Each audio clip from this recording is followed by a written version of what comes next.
U.S. Environmental Protection Agency Administrator Lisa P. Jackson leads the U.S. delegation to the OECD Environment Ministers meeting, making Green Growth Deliver this March in Paris. She will meet with environmental leaders from more than 40 nations to discuss the agency's international efforts on urban sustainability.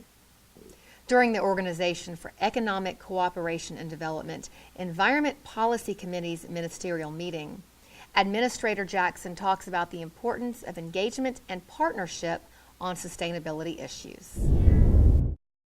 Well, the big product at this meeting is our Outlook to 2050, which is a big modelling exercise. We assume everyone wants growth, and we know the population of the world is going to grow. Put those two together, and there's a real claim on resources.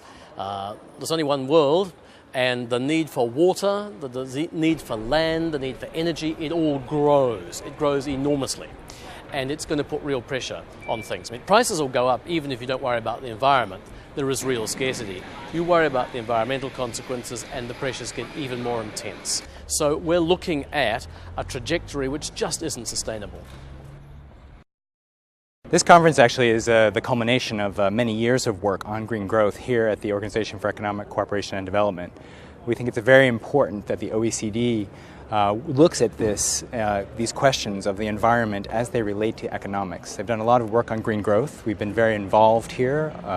Many U.S. government agencies, the State Department, the Environmental Protection Agency, other parts of the U.S. government, to ensure that the green growth work that is being developed here is consistent with what U.S. views and U.S. interests and U.S. positions are.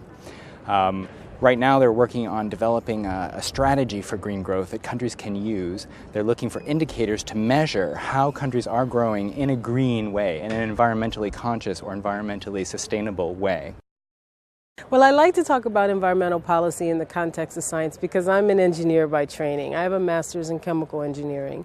And so it comes naturally to me to think of the hard sciences. You know, many people think of the environment as something green and wholesome, but in truth, environmental protection in this century is very technical work. It's the ability to look forward for win-win solutions and to innovate in a space that assumes that we don't have to sacrifice air pollution or water pollution or degradation of our land and communities in order to have jobs and environmental progress. And so I've always said that the history of environmental protection is actually, especially in the U.S., a history of environmental innovation. And there is a multi-billion-dollar industry in our country which is all about protecting our air and water and land quality. And we're really proud to serve internationally for many countries as partners and helpmates and technical assistance and governance issues around that space of environmental protection and sustainability.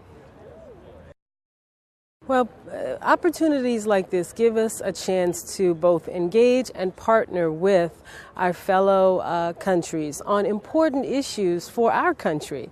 It's all about first having the discussion, being engaged, showing member countries here as well as those who are aspiring to be members how important these issues are, whether it's issues around toxic chemicals, whether it's issues around resource management and energy. We really are thinking about the planet, and if we're going to do that, we have to work in partnership with other countries. So the communication leads to engagement, leads to partnership, both bilateral and multilateral, and there are opportunities that we seek out.